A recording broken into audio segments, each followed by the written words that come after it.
lot of the creative kind of musical aspects for this came from working quite closely with Thēo in terms of sound. So we had a recording session right at the start of the process where we were working on his breath work and laid down a couple of ideas for the different sections and the tones that he wanted for that and the kind of the general scope. And I was trying to take the kind of performance behind his breath work. Quite a bit of the phrasing came from Theo's input, and then it was kind of he handed the reins off to me and I interpret it musically.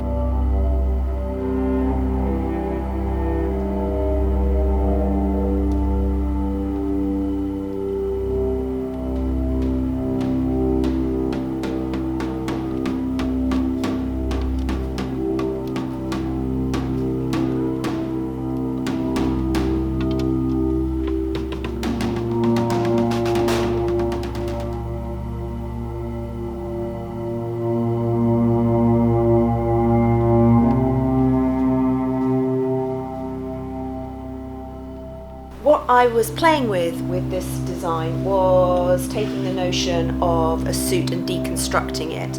I was keen to actually reduce the shell of the jacket and to become the sort of iconic motif. So what's the most recognisable part of a tailored jacket? What we've done is eradicate all the solidity of the rest of the garment. I was interested in a severe look, a uniform look, but with a little bit of variation. You can see the difference in solidity and transparency was also a concept that I was playing with.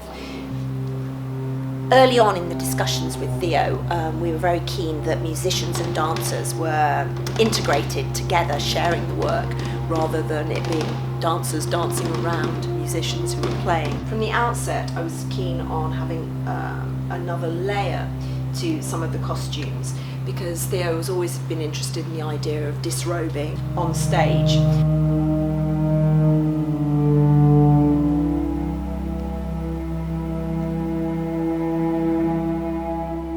My process was guided by TJ and the idea that it was an very industrial look. We'd come up with this idea of fluorescent tubes to make it sort of like a factory stroke club, and I really wanted the tubes to every now and then flicker like they were very old and about to break, a sort of monotony of flickering lights. And so that was the main structure of the design for me, was being able to light them with other lights because the fluorescents don't really light them, but to have the fluorescence as the key light.